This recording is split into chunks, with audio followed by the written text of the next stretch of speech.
तो हेलो बच्चों, स्वागत है आपका एक नई क्लास में। आज की क्लास में क्लास 10th मैथमेटिक्स के प्रीवियस ईयर क्वेश्चन को सॉल्व करने वाले हैं, जिसका कोड है 822 HZ। ठीक है। और बच्चों ये जो क्वेश्चन पेपर है आपके लिए बहुत ही इंपॉर्टेंट होने वाला है, इसलिए इसको बहुत ही ध्यान से देखना। सिंपल मेथड से बच्चों आज की वीडियो में सभी क्वेश्चन को सॉल्व करेंगे। ठीक है। और अगर आप भी 2025 में बोर्ड एग्जाम देने जा रहे हो तो इस क्वेश्चन पेपर को एक बार जरूर सॉल्व कर जाना। ठीक है। और देखो बच्चों, यहाँ से अगर हम बात करें इस क्वेश्चन पेपर की, तो ये जो क्वेश्चन पेपर है ना, ये आपका 70 नंबर का है। अगर आप 70 में से 70 पाना चाहते हो तो इस क्वेश्चन पेपर को ध्यान से सॉल्व करना और वीडियो को शुरू से लेकर एंड तक जरूर देखना। ठीक है। और यहाँ से बच्चों इस क्वेश्चन पेपर को आपको 3 घंटे 15 मिनट में सॉल्व करना है। हालांकि ये जो 15 मिनट है, इस 15 मिनट में आपको इस क्वेश्चन पेपर को अच्छे से पढ़ने के लिए दिया जाता है। ठीक है। और आपके पास बचते हैं 3 घंटे। अब 3 घंटे में आपको इस क्वेश्चन पेपर को सॉल्व करना है। ठीक है। अगर आप इस क्वेश्चन पेपर को सॉल्व कर जाओगे बोर्ड एग्जाम देने, तो आपको 2-2.5 घंटे में ही आपका क्वेश्चन पेपर सॉल्व हो जाएगा। ठीक है। तो इसलिए बच्चों मैं आपको बार बार कर रहा हूँ, इस वीडियो को शुरू से लेकर एंड तक जरूर वॉच करना। ठीक है। और देखो यहाँ से अगर हम बात करें इस क्वेश्चन पेपर की, तो ये जो क्वेश्चन पेपर है बच्चों, इसमें आपके 2 खंड होते हैं। एक खंड अ है, एक खंड ब होता है। ठीक है। खंड अ की बात करें तो खंड अ में बच्चों आपके 20 बहुविकल्पी क्वेश्चन होंगे, जो आपको ओएमआर शीट पर करना है। ठीक है। और एक खंड ब होता है जो आपका रिटेन होता है। ठीक है। तो बच्चों आज की वीडियो में क्या करेंगे, खंड अ को सॉल्व करेंगे, यानी कि इसमें जो 20 बहुविकल्पी क्वेश्चन है ना, सभी क्वेश्चन को आज की वीडियो में सिंपल मेथड से सॉल्व करेंगे। ठीक है। तो यहाँ से आ जाओ क्वेश्चन नंबर फर्स्ट पर। देखो क्वेश्चन नंबर फर्स्ट की बात करें तो क्वेश्चन नंबर फर्स्ट करा है परिमेय संख्या होगी। ठीक है। और यहाँ से आपको 4 ऑप्शन दिया गया है। अब इस चारों ऑप्शन में से आपको बताना है कि कौन अपरिमेय संख्या है। ठीक है। तो देखो यहाँ पर आपको जो पहला ऑप्शन दिया है वो √2 है। ठीक है। तो ये जो √2 है ना, ये आपका एक अपरिमेय संख्या होता है। ठीक है। इसे हम सिद्ध कर चुके हैं। ठीक है। और यहाँ पे जो √3 है ना, ये भी क्या है, आपका एक अपरिमेय संख्या है। ठीक है। और देखो ये जो ऑप्शन नंबर डी है ना, ये भी क्या है, आपका एक अपरिमेय संख्या है। √7 भी क्या है, आपका एक अपरिमेय संख्या है। ठीक है। और बच्चों देखो ये जो option number A B D है ना, यानी कि ये जो √2 √3 एंड √7 है ना, ये आपको सिद्ध करने के लिए भी दिया जा सकता है। ठीक है। यानी कि आपको मिल सकता है कि सिद्ध कीजिए कि √2 एक अपरिमेय संख्या है। ठीक है। या मिल सकता है कि सिद्ध कीजिए कि √3 एक अपरिमेय संख्या है। ठीक है। और √7 भी दिया जा सकता है। ठीक है। अगर आपको √7 भी दिया जाएगा ना, तो ये आपको 5 या 6 नंबर में दिया जाएगा। ठीक है। तो इसको आपको ध्यान देना है। ठीक है। तो यहाँ पर आपका ऑप्शन नंबर सी बचता है, जो कि √9 है। ठीक है। अब √9 यानी कि जब आप 9 का वर्गमूल लोगे तो आपके पास कितना आएगा, 3 आएगा, जो कि आपका एक क्या होगा, परिमेय संख्या होगा। ठीक है। तो क्वेश्चन नंबर फर्स्ट का जो ऑप्शन नंबर सी है ना, ये आपका राइट आंसर होगा। अब आ जाओ क्वेश्चन नंबर सेकेंड पर।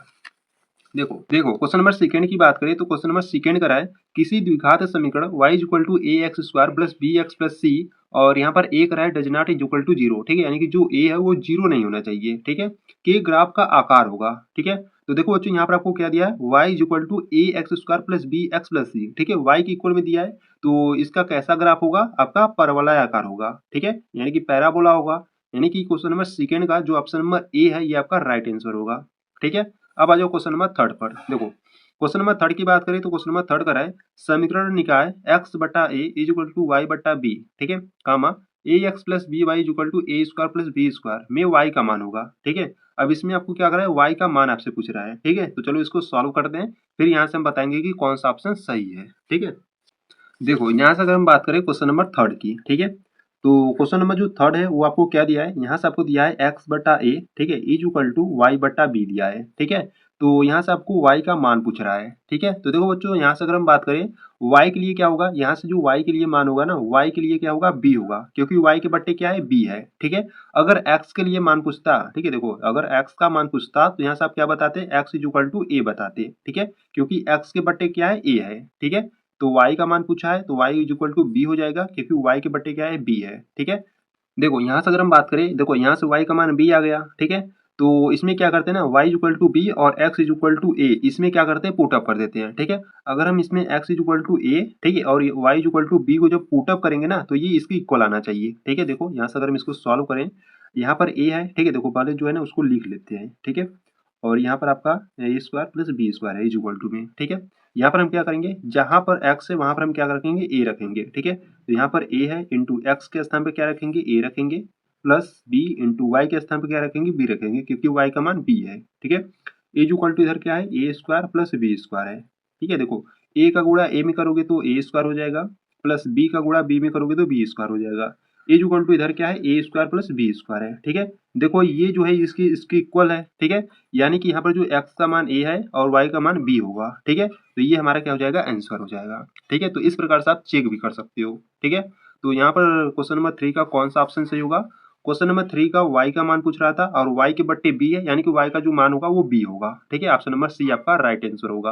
अब आ जाओ क्वेश्चन नंबर 4 पर। देखो क्वेश्चन नंबर 4 की बात करें तो क्वेश्चन नंबर 4 का है, यदि द्विघात समीकरण x square minus 4x plus A equal to 0 के कोई वास्तविक मूल नहीं है, तो अब कोई भी वास्तविक मूल नहीं है, यानी कि जो d का मान होगा वो कैसा होगा, ऋणात्मक होगा। ठीक है, तो चलो इसको सॉल्व करते हैं। देखो यहाँ पर आपको क्या दिया है, देखो यहाँ से अगर हम बात करें क्वेश्चन नंबर 4 की, ठीक है, क्वेश्चन नंबर 4 में देखो बच्चों यहाँ से आपको समीकरण एक दिया है एक्स स्क्वायर माइनस का 4x plus A is equal to 0। ठीक है, ये आपको एक द्विघात समीकरण दिया गया है। ठीक है, और यहाँ से अगर कोई वास्तविक मूल नहीं है। ठीक है, अब यहाँ से ध्यान से समझो। देखो यहाँ से अगर हम बात करें तो कोई वास्तविक मूल नहीं है। ठीक है, अब वास्तविक मूल नहीं है यानी कि जो डी का मान होगा वो कैसा होगा, 0, यानी कि 0 से कम, यानी कि ऋणात्मक में होगा। ठीक है, कोई भी वास्तविक मूल नहीं है, तो इसके लिए क्या कंडीशन होता है, तो इसके लिए कंडीशन होता है डी लेस देन 0, यानी कि 0 से छोटा, यानी कि ऋणात्मक में होगा। ठीक है, तो देखो यहाँ से अगर हम बात करें तो यहाँ पर एक द्विघात समीकरण दिया गया है। ठीक है, तो यहाँ से पहले हम क्या करते हैं ना, ए बी सी का मान ज्ञात कर लेते हैं। ठीक है, क्योंकि देखो डी इक्वल टू क्या होता है, देखो ध्यान समझो।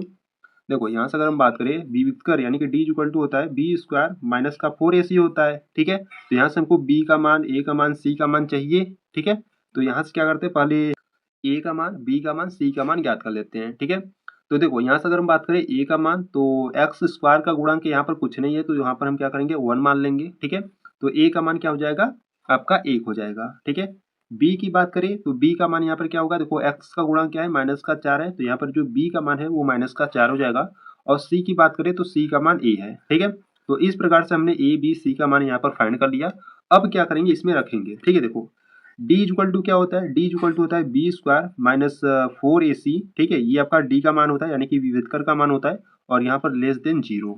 ठीक है, देखो बी का मान यहाँ पर क्या है, माइनस का 4 रखो, माइनस का 4 स्क्वायर लगा दो, माइनस 4 इंटू ए का मान क्या है, 1 है, और गुणे सी का जो मान है वो ए है। ठीक है, लेस देन 0। ठीक है, अब इसको सॉल्व करो। देखो माइनस 4 का स्क्वायर करोगे तो 16 मिलेगा, माइनस 4 और गुणे 1 गुणे ए, यानी कि 4 एकम 4, और जब 4 का गुणा ए में करोगे तो आपको 4a मिलेगा। ठीक है, लेस देन 0। ठीक है, इस माइनस 4a को क्या करते हैं, इधर भेजते हैं। देखो 16 माइनस 4 को इधर भेजोगे तो क्या हो जाएगा, आपका प्लस का 4 हो जाएगा। ठीक है, माइनस 4 को उधर भेजोगे तो प्लस का 4 हो जाएगा। ठीक है, अब क्या करते हैं ना, दोनों पक्षों में यानी कि इधर और इधर क्या करते हैं, 4 से डिवाइड कर देते हैं। तो जब दोनों पक्षों में 4 से डिवाइड करोगे, ठीक है, तो क्या मिलेगा, देखो 4 एकम 4, 4 चौका 16। ठीक है, और यहाँ से 4 4 कैंसिल हो जाएगा। ठीक है, यानी कि यहाँ से आपके पास बचेगा 4 लेस देन ए बचेगा। ठीक है, यानी कि जो ए का मान है वो 4 से कम है।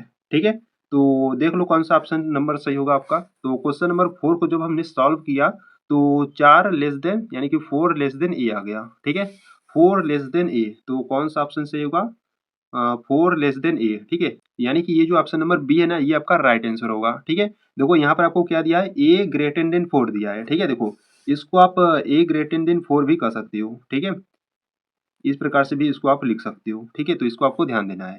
ठीक है, 4 लेस देन ए कहो या ए ग्रेटर देन 4 कहो, एक ही बात है। ठीक है, तो इस प्रकार से क्वेश्चन नंबर 4 का कौन सा ऑप्शन से होगा, ऑप्शन नंबर बी आपका राइट आंसर होगा। ठीक है, अब आ जाओ क्वेश्चन नंबर 5 पर। देखो क्वेश्चन नंबर 5 की बात करें तो क्वेश्चन नंबर 5 पर है, अनुक्रम करड़ी में 2 कामा 2 करड़ी में 2 कामा 3 करड़ी में 2 डॉट डॉट डॉट का 10वां पद हो। तो यहाँ पर आपको 4 ऑप्शन दिए गए हैं। अब चारों ऑप्शन में बताना है कि 10वां पद है कौन। ठीक है, तो चलो सॉल्व करते हैं। देखो यहाँ से अगर हम बात करें क्वेश्चन नंबर 5 की, ठीक है, तो क्वेश्चन नंबर 5 में देखो बच्चों यहाँ से आपको एक अनुक्रम दिया है। ठीक है, √2, ठीक है, कामा 2√2 कामा 3√2। ठीक है, डॉट डॉट डॉट, यहाँ से आपसे क्या पूछ रहा है, यहाँ से आपको 10वां पद बताना है। ठीक है, 10वां पद क्या होगा, तो चलो सॉल्व करते हैं। देखो यहाँ से अगर हम बात करें तो देखो यहाँ पर जो प्रथम पद है, यानी कि जो ए का मान है वो क्या है, √2 है। ठीक है, सारवंतर डी की बात करें तो डी इक्वल टू क्या होता है, a2 माइनस a1 होता है। ठीक है, यानी कि दूसरे पद में से पहले पद को घटा दो। दूसरा पद क्या है, 2√2 है, माइनस पहला पद आपका है √2 है। ठीक है, 2√2 में से एक √2 घटाओगे तो आपके पास बचेगा 1√2 बचेगा। ठीक है, यानी कि जो डी का मान है वो √2 है। ठीक है, यहाँ से आपको 10वां पद पूछ रहा है, यानी कि जो n का मान है वो क्या है, 10 है। ठीक है, या देखो n का मान निकालो या मत निकालो, ठीक है, कोई भी फर्क नहीं पड़ेगा, क्योंकि हमको 10वां पद पूछ रहा है, तो यहाँ से हम क्या करते हैं ना, डायरेक्ट 10वां पद ज्ञात कर लेते हैं। ठीक है, यानी कि a10 को हम क्या लिखेंगे, a प्लस 10 से कम 9 इंटू डी। ठीक है, 10वां पद ज्ञात करने के लिए सूत्र होता है। ठीक है, या आप सूत्र भी लगा सकते हो। ठीक है, ये थोड़ा सा डायरेक्ट है, अगर आप सूत्र भी लगाओगे तो उससे भी फाइंड कर सकते हो, ठीक है। सूत्र क्या होता है एन पद ज्ञात करने के लिए, a n is equal to a plus n minus one into d होता है, ठीक है। तो इस सूत्र में रखोगे सभी मान को तो भी यही आएगा, ठीक है। देखो रखने पर एन का मान 10 है तो ए 10 हो जाएगा, इज इक्वल टू ए का मान यहाँ पर क्या है अंडर रूट 2 है, प्लस एन का मान 10 है माइनस वन इंटू डी का मान देखो क्या है, डी का मान अंडर रूट 2 है, ठीक है। इसको सॉल्व करो तो a ten is equal to under root 2, ठीक है। ओ सॉरी दूसरा पे ले लेते हैं, ठीक है। देखो अंडर रूट 2 हो जाएगा, प्लस 10 में से एक जाएगा तो 9, और इंटू में क्या है अंडर रूट 2 है, ठीक है। तो a ten is equal to under root 2, और इसका मल्टीप्लाई करोगे तो कितना हो जाएगा 9 इंटू अंडर रूट 2 हो जाएगा, ठीक है। तो a ten is equal to देखो 9 अंडर रूट 2 है, ठीक है। एक और अंडर रूट 2 जोड़ोगे तो कितना हो जाएगा 10 अंडर रूट 2 हो जाएगा, ठीक है। यानी कि जो 10वां पद होगा वो क्या होगा 10 इंटू अंडर रूट 2 होगा, ठीक है। तो सूत्र से सॉल्व करो या इसमें डायरेक्ट आप सॉल्व कर सकते हो, ठीक है। तो जैसे आपका मर्जी उस प्रकार से आप सॉल्व कर सकते हो, ठीक है। तो 10वां पद आपका 10 इंटू अंडर रूट 2 आ गया। तो देख लो कौन सा ऑप्शन सही होगा। तो यहाँ से अगर हम बात करें तो देखो आपको यहाँ पर 10वां पद यहाँ पर जो आपको दिया है ना वो आपको पूरा सॉल्व कर दिया है, ठीक है। तो यहाँ पर हम भी पूरा क्या करते हैं सॉल्व कर लेते हैं, ठीक है। देखो यहाँ से अगर हम बात करें तो देखो यहाँ पर पूरा आपको अंडर रूट में दिया है, ठीक है। यानी कि सभी जो मान है वो अंडर रूट में है, ठीक है। तो इस 10 को क्या करते हैं ना अंडर रूट में भेज देते हैं, ठीक है। अगर 10 को अंडर रूट में भेजोगे तो क्या हो जाएगा आपका, देखो 10 को अंडर रूट में भेजोगे तो 100 हो जाएगा, क्योंकि जो 100 का वर्गमूल होता है वो क्या होता है 10 होता है, ठीक है। और यहाँ पर अंडर रूट 2 है ही, यानी कि गुणे 2 कर दो, ठीक है। तो 100 का गुणा 2 में करोगे तो आपको क्या मिलेगा 200 मिलेगा, ठीक है। यानी कि अंडर रूट 200 आंसर होगा। तो देख लो कौन सा ऑप्शन सही होगा। तो क्वेश्चन नंबर 5 का जो ऑप्शन नंबर सी है ये आपका राइट आंसर होगा, ठीक है। अब आ जाओ क्वेश्चन नंबर 6 पर, ठीक है। देखो यहाँ से अगर हम बात करें क्वेश्चन नंबर 6 की, तो क्वेश्चन नंबर 6 कराए निम्नलिखित सारणी का माध्य होगा, ठीक है। अब इसमें आपको क्या फाइंड करना है माध्य फाइंड करना है, ठीक है। यहाँ से आपको वर्ग अंतराल और आवृत्ति दिया गया है, तो इसका हमको माध्य फाइंड करना है, ठीक है। तो चलो आ जाओ सॉल्व करते हैं। देखो क्वेश्चन नंबर 6 की बात करें तो क्वेश्चन नंबर 6 में आपको इस प्रकार से पहले फिगर दिया है, ठीक है। तो पहले यहाँ से क्या करते हैं फिगर को बना लेते हैं, ठीक है। देखो यहाँ से अगर हम बात करें पहले यहाँ पर आपको वर्ग अंतराल दिया है, ठीक है। वर्ग अंतराल, वर्ग अंतराल की बात करें तो जो वर्ग अंतराल है वो आपको 0 से 5 दिया है, ठीक है। 5 से 10 दिया है, 10 से 15 और एक दिया है आपको 15 से 20 दिया है, ठीक है। ये इस प्रकार से आपको वर्ग अंतराल दिया है, ठीक है। और यहाँ से आपको आवृत्ति यानी कि एफ दिया है, ठीक है। एफ निकाल लेंगे, ठीक है। तो एफ आपको कितना दिया है, यहाँ से एफ आपको 2 दिया है, ठीक है। 4, 6 और 10 दिया है, ठीक है। तो यहाँ से हम क्या फाइंड करेंगे, यहाँ से x को फाइंड करेंगे, ठीक है। और यहाँ से हम एफ एक्स को फाइंड करेंगे, ठीक है। देखो ठीक है, देखो यहाँ से अगर हम बात करें तो पहले हम क्या करते हैं x को फाइंड कर लेते हैं, ठीक है। तो x को फाइंड यानी कि ज्ञात करने के लिए हम क्या करेंगे, जो वर्ग अंतराल दिया जाता है ना उन दोनों संख्याओं को जोड़ेंगे और 2 से भाग देंगे, ठीक है। तो 0 और 5 को जोड़ोगे तो आपका 5 आ जाएगा, ठीक है। देखो 0 और 5 को जोड़ोगे तो 5 आएगा। अब इस 5 को क्या करेंगे ना 2 से भाग दे देंगे, ठीक है। तो 5 का आधा कितना होगा, 5 का जो आधा होगा वो आपका 2.5 होगा, ठीक है। आप इसको सॉल्व भी कर सकती हो, ठीक है। जब आपको एक संख्या मिल जाए, ठीक है। देखो यहाँ पर 5 का आधा 2.5 मिल गया, ठीक है। यानी कि इसका जो आंसर है वो कितना आ गया 2.5 आ गया, ठीक है। जब यहाँ पर आपको एक मिल जाए तो आपको क्या करना है ना वर्ग अंतराल से आपको इनको भी सॉल्व कर लेना है, ठीक है। यानी कि देखो यहाँ पर कितने का अंतराल है 5-5 का अंतराल है, तो यहाँ पर भी हम क्या करेंगे 5-5 के अंतराल से हम क्या करेंगे लिखते जाएंगे, ठीक है।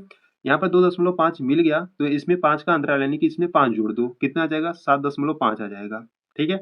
अब इसमें भी आपको क्या करना है 5 को जोड़ देना है, ठीक है। क्योंकि 5-5 का अंतराल है तो 7.5 में जब 5 जोड़ोगे तो 7-5 12 यानी कि 12.5 हो जाएगा, ठीक है। अब 12 में भी 5 जोड़ दो, ठीक है। कितना हो जाएगा 17.5 हो जाएगा। इस प्रकार से आपको x की वैल्यू निकाल लेनी है, ठीक है। अब हमको एफ एक्स की वैल्यू चाहिए, यानी कि f और x का मल्टीप्लाई कर दो। तो 2 और 2.5 का गुणा करोगे तो कितना हो जाएगा आपका 5 हो जाएगा, ठीक है। अढ़ाई का 2 गुना करोगे तो 5 हो जाएगा, ठीक है। इसी प्रकार 7.5 का गुणा जब आप 4 में करोगे तो आपको कितना मिलेगा 30 मिलेगा, ठीक है। और 12.5 का गुणा जब आप 6 में करोगे तो आपको कितना मिलेगा 75 मिलेगा, ठीक है। और 17.5 का गुणा जब 10 में करोगे तो आपको कितना मिलेगा 175 मिलेगा, ठीक है। क्योंकि यहाँ पर 17.5 है, जब 10 से गुणा करोगे तो ये दशमलव हट जाएगा, ठीक है। अब यहाँ से हम क्या करेंगे इस एफ वाले को जोड़ेंगे और यहाँ से एफ एक्स वाले को ऐड यानी कि जोड़ेंगे, ठीक है। इनको जोड़ो, देखो 2 और 4 6, 6 6 12, ठीक है। 12 और 10 आपका कितना हो जाएगा 22 हो जाएगा, ठीक है। और यहाँ से एफ एक्स की बात करें तो एफ एक्स को जोड़ लो। देखो तो 30 और 5 35, ठीक है, 35 और 75, ठीक है, कितना हो जाएगा आपका 35 और 75, इसमें 5 जोड़ो 80 हो गया, ठीक है, यानी कि 110 हो जाएगा। 110 में 175 जोड़ोगे तो आपका कितना हो जाएगा 285 हो जाएगा, ठीक है। तो इस प्रकार से आपको जोड़ लेना है। और यहाँ से बच्चों हमको क्या फाइंड करना था, यहाँ से हमको माध्य फाइंड करना था। तो माध्य का आपका सूत्र याद होना चाहिए, ठीक है। माध्य यानी कि एक्स के ऊपर बार बराबर क्या होता है आपका सिग्मा एफ एक्स बटे सिग्मा, ठीक है, सिग्मा आपका क्या होता है एफ होता है। तो सिग्मा एफ एक्स यानी कि एफ एक्स का टोटल कितना है 285 है, ठीक है। और सिग्मा एफ यानी कि एफ का टोटल कितना है यहाँ पर 22 है, ठीक है। अब देखो यहाँ पे संख्याएं कट रही है तो यहाँ पर इसको काटो। तो यहाँ पर जब इसको सॉल्व करोगे ना, ठीक है, सॉल्व कर लेना, इसको सॉल्व करोगे तो आपका आ जाएगा 12.95 आ जाएगा, ठीक है। यानी कि जो माध्य है वो कितना आ जाएगा, आपका जो माध्य है वो 12.95 आ जाएगा, ठीक है। तो देख लेते हैं कौन सा ऑप्शन नंबर सही होगा क्वेश्चन नंबर 6 का। तो क्वेश्चन नंबर जब 6 का अगर हम बात करें तो क्वेश्चन नंबर 6 का जो ऑप्शन नंबर आपका सी है वो आपका राइट आंसर होगा, ठीक है। 12.95 क्वेश्चन नंबर 6 का राइट आंसर होगा, ठीक है। अब आ जाओ क्वेश्चन नंबर 7 पर। देखो क्वेश्चन नंबर 7 की बात करें तो क्वेश्चन नंबर 7 पर आए, यदि त्रिभुज ए बी सी तथा त्रिभुज डी ई एफ में ए बी बटा D E is equal to B C बटा एफ डी है, ठीक है, तो वे दोनों त्रिभुज समरूप होंगे, ठीक है। तो अब वो दोनों त्रिभुज समरूप होंगे, इस प्रकार से यहाँ पर आपको कोड दिया गया है। अब इसमें बताना कि आपका कौन सा कोड सही है, ठीक है। तो आ जाओ सॉल्व करते हैं इसको भी। देखो यहाँ से अगर हम बात करें, ठीक है, तो यहाँ पर पहले एक त्रिभुज बना लेते हैं, ठीक है। देखो ये आपका क्या है, ठीक है, देखो यहाँ से अगर हम बात करें तो यहाँ पर दो त्रिभुज बनाना होगा क्योंकि यहाँ पर आपको दो त्रिभुज दिया है, ठीक है। तो ए इसको मान लेते हैं, इसको बी एंड इसको सी मान लेते हैं, ठीक है। इसी प्रकार से यहाँ पर एक और त्रिभुज बना लेते हैं। देखो ये आपका क्या होगा, ये आपका डी होगा, ये ई और इसको एफ मान लेते हैं, ठीक है। तो देखो बच्चों यहाँ पर आपको क्या क्या दिया है, देखो यहाँ पर आपको ए बी बटा डी ई दिया है, ठीक है, ए बी बटा डी ई दिया है, ठीक है। इज इक्वल टू में क्या दिया है बी सी बटा एफ डी दिया है, ठीक है। देखो ए बी, ठीक है, ये ए बी बट्टा किसके है डी ई की है, ठीक है। तो ये वाला भुजा हो गया और ये वाला भुजा हो गया। बी सी बटा एफ डी के है, ये बी सी, ठीक है, बी सी बटा किसके है एफ डी के, यानी कि ये वाला भुजा, ठीक है। तो संगत भुजाएं के जो कोण होंगे वो आपस में बराबर होंगे, ठीक है। तो ये जो कोण बी होगा ना, ये जो कोण बी होगा इस कोण डी के बराबर होगा, ठीक है। तो जो कोण बी है वो कोण डी के बराबर होगा, ये वाला आपका राइट आंसर होगा, ठीक है। तभी जाकर जो आपका त्रिभुज ए बी सी है समरूप होगा त्रिभुज डी ई एफ के, ठीक है। तो कोण बी इक्वल टू कोण डी होगा, ठीक है। तो देख लो कौन सा ऑप्शन सही होगा। तो क्वेश्चन नंबर 7 का जो आपका ऑप्शन नंबर डी आपका राइट आंसर होगा, ठीक है। अब आ जाओ क्वेश्चन नंबर 8 पर। देखो क्वेश्चन नंबर 8 की बात करें तो क्वेश्चन नंबर 8 कराए शीर्ष 0,4, ठीक है, और यहाँ पर 0,0 और 3,0 वाले त्रिभुज का परिमाप होगा, ठीक है। यहाँ से आपको 3 बिंदु दिया गया है और यहाँ से तीनों बिंदु को आपको सॉल्व कर बताना है कि क्या त्रिभुज का परिमाप है, ठीक है। यानी कि त्रिभुज का परिमाप क्या होगा इस ऑप्शन में आपको बताना है, ठीक है। तो चलो आ जाओ सॉल्व करते हैं क्वेश्चन नंबर 8 को। देखो देखो क्वेश्चन नंबर 8 की बात करें यहाँ पर, ठीक है। क्वेश्चन नंबर 8 में ना देखो बच्चों यहाँ से आपको क्या दिया है, यहाँ से आपको शीर्ष यानी कि बिंदु दिया है, ठीक है। तो यहाँ से देखो इसको सिंपल मेथड से सॉल्व करेंगे, ठीक है। देखो यहाँ से अगर हम बात करें जो पहला बिंदु है वो आपको क्या दिया है 0,4 दिया है, ठीक है। और जो दूसरा बिंदु वो 0,0 एंड जो तीसरा बिंदु वो 3,0 दिया है, ठीक है। तो पहले यहाँ से देखो ध्यान से समझो, पहले यहाँ से एक निर्देशांक ज्यामिति बना लेते हैं इस प्रकार से, ठीक है। यहाँ से देखो 0,4, ठीक है, ये x का मान होता है, ये y का मान होता है, ये आप जानते हो, ठीक है।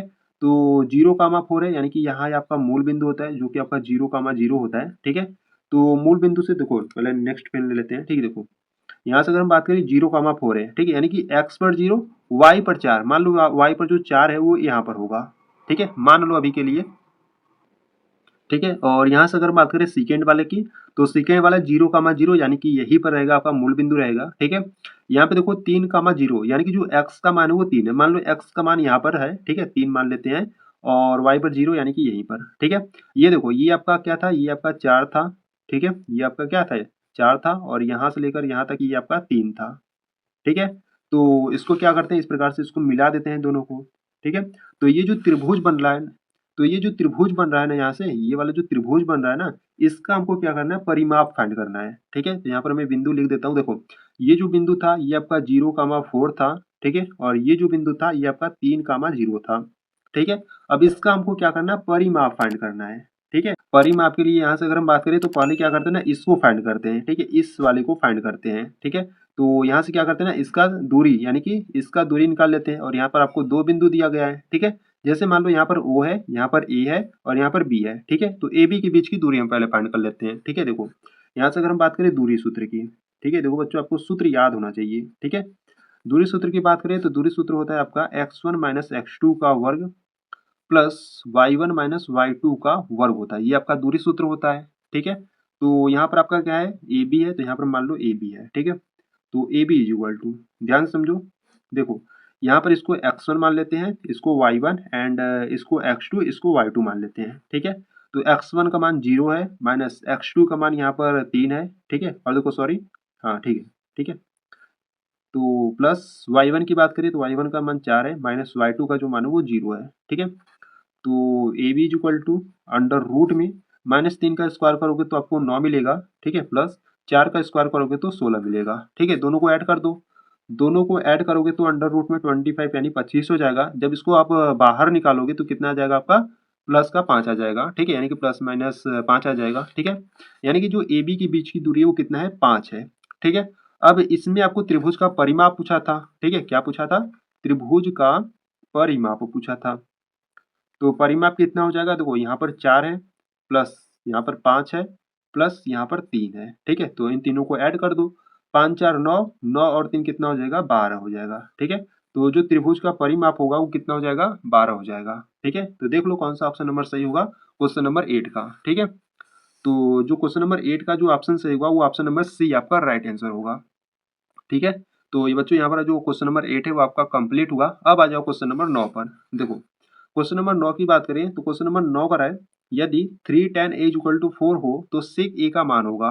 ठीक है, यानी कि यहाँ पर आपको 3 tan a इक्वल टू 4 दिया है तो sec का मान पूछ रहा है। ठीक है, तो चलो इसको भी सॉल्व करते हैं। क्वेश्चन नंबर 9 को देखो, देखो इसको आप दो तरीके से सॉल्व कर सकते हो। ठीक है, तो यहाँ पर अगर हम बात करें फर्स्ट मेथड की, यानी कि जो फर्स्ट मेथड है, अगर आप इसको त्रिभुज बना के सॉल्व करोगे ना तो ये आपका लॉन्ग हो जाएगा। ठीक है, जब इसको आप सूत्र के हेल्प से सॉल्व करोगे ना तो ये आपका शॉर्ट में हो जाएगा। ठीक है, तो यहाँ पर बच्चों देखो आप बहुविकल्पी सॉल्व कर रहे हो तो यहाँ पर आपको क्या करना है, जो यहाँ से आपको आसान पड़े उसी से आपको सॉल्व करना है। ठीक है, तो यहाँ पर मैं क्या करता हूँ, जो आसान पड़ेगा उसी से बता देता हूँ। ठीक है, देखो यहाँ से अगर हम बात करें तो यहाँ पर आपको 3 tan इज इक्वल टू 4 दिया है। ठीक है, तो यहाँ पर देखो tan a का मान फाइंड करो, tan a is equal to 4, 3 यहाँ पर गुणा में आ जाएगा बट्टे में। ठीक है, tan a का मान कितना आ गया, 4/3 आ गया। ठीक है, और बच्चों देखो यहाँ पर आपको सेक a दिया है। ठीक है, तो यहाँ पर अगर हम बात करें तो देखो सेक a को हम क्या लिख सकते हैं, सेक a को हम लिख सकते हैं अंडर रूट में 1 प्लस का tan स्क्वायर है।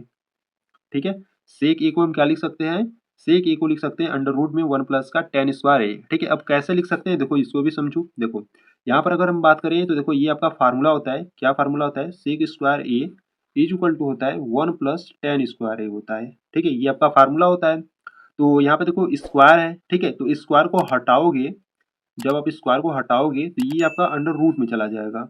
ठीक है, जब आप स्क्वायर हटाओगे तो ये आपका अंडर रूट में चला जाएगा। ठीक है, तो ऐसे इसको हमने फाइंड कर लिया। अब यहाँ से आपको सेक ए का मान पूछ रहा है तो यहाँ पर हो जाएगा आपका sec a is equal to under root में 1 प्लस tan का मान कितना है, tan का मान हमारा 4/3 है तो रखो 4/3, स्क्वायर है तो स्क्वायर लगा दो। ठीक है, अब इसको सॉल्व करो तो 1 प्लस 4 का स्क्वायर कितना होगा, 16, और 3 का कितना हो जाएगा, 9 हो जाएगा। ठीक है, तो अंडर रूट में देखो यहाँ पे सॉल्व करो, 9 एक कम 9। ठीक है, 9 और 16 आपका कितना हो जाएगा, 25 हो जाएगा, और बट्टा में कितना है, 9 है। ठीक है, 25 का वर्गमूल निकालोगे तो आपको 5 मिलेगा और 9 का वर्गमूल निकालोगे तो 3 मिलेगा। ठीक है, यानी कि ये आपका क्या चल रहा था, सेक ए चल रहा था। ठीक है, यानी कि जो सेक ए का मान होगा वो कितना हो जाएगा, 5/3 हो जाएगा, ये आपका आंसर हो जाएगा। ठीक है, तो देख लो क्वेश्चन नंबर 9 का कौन सा ऑप्शन से होगा, 5/3। ठीक है, यानी कि क्वेश्चन नंबर 9 का, ठीक है, क्वेश्चन नंबर 9 का जो ऑप्शन नंबर डी है ये आपका राइट आंसर होगा। ठीक है, अब आ जाओ बच्चों क्वेश्चन नंबर 10 पर। देखो क्वेश्चन नंबर 10 की बात करें तो क्वेश्चन नंबर 10 कराए, यदि tan alpha plus cot alpha is equal to 5 हो तो tan square alpha plus cot square alpha का मान होगा। ठीक है, यहाँ पर आपको tan alpha plus cot alpha is equal to 5 दिया है। ठीक है, तो इसका मान आपको फाइंड करना है। ठीक है, तो चलो इसको भी सॉल्व करते हैं।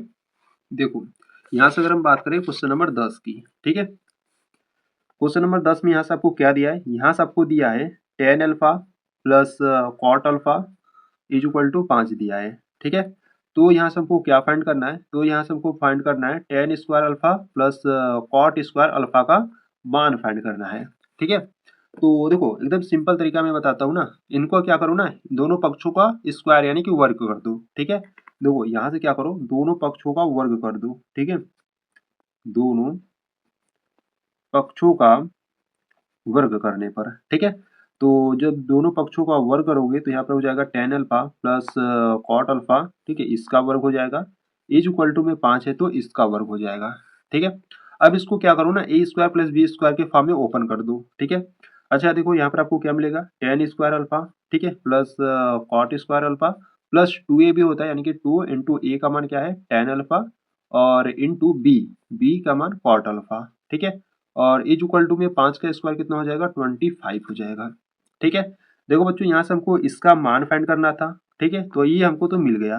ठीक है, और यहाँ पर plus 2 into tan alpha into cot alpha. ठीक है, तो इसका जो मान होगा ना, इसका जो मान होता है वो क्या होता है आपका, एक होता है। ठीक है, tan alpha into cot alpha का जो मान होता है वो क्या होता है, एक होता है। ठीक है, तो यहाँ पर हमको ये मिल गया, देखो tan square alpha plus cot square alpha, ठीक है, प्लस यहाँ पर 2 हो जाएगा इंटू इसका मान क्या हो जाएगा, 1 हो जाएगा। ठीक है, इज इक्वल टू में कितना है, 25 है। ठीक है, तो 2 का गुणा 1 में करोगे तो 2 मिलेगा, 2 को उधर भेज दो। ठीक है, तो यहाँ से आपको मिलेगा tan square alpha plus cot square alpha is equal to 2 को उधर भेजोगे तो 25 माइनस 2 हो जाएगा। ठीक है, अब 25 में से 2 घटा दो, कितना आ जाएगा, 23 आ जाएगा। ठीक है, यानी कि tan square alpha plus cot square alpha का जो मान है वो कितना आ गया, 23 आ गया। ठीक है, तो देख लो कौन सा ऑप्शन सही होगा। तो क्वेश्चन नंबर 10 का, ठीक है, क्वेश्चन नंबर 10 का जो ऑप्शन नंबर सी है ना, वो आपका राइट आंसर होगा। ठीक है, तो बच्चों यहाँ पर आपका क्वेश्चन नंबर 10 कंप्लीट हुआ। तो अगर बच्चों आपको क्वेश्चन नंबर 1 से लेकर क्वेश्चन नंबर 10 के बीच में अगर आपको कोई भी क्वेश्चन में डाउट है, कोई भी दिक्कत, कोई भी परेशानी आ रही है, तो आपको क्या करना है, वीडियो को एक बार रिपीट कर एक बार फिर से देख लेना है और अच्छे तरीके से समझ लेना है। ठीक है, तो बच्चों आज की वीडियो में हम क्वेश्चन नंबर 10 तक सॉल्व करेंगे। ठीक है, नेक्स्ट वीडियो में क्या करेंगे, क्वेश्चन नंबर 11 से सॉल्व करेंगे। ठीक है, तो अगर आपको ये वीडियो अच्छी लगी तो वीडियो को लाइक कर देना, चैनल पर अभी नए हो तो चैनल को आप सब्सक्राइब कर सकते हो। ठीक है, तो चलो बच्चों मिलते हैं नेक्स्ट वीडियो में, तब तक के लिए जय हिंद जय भारत।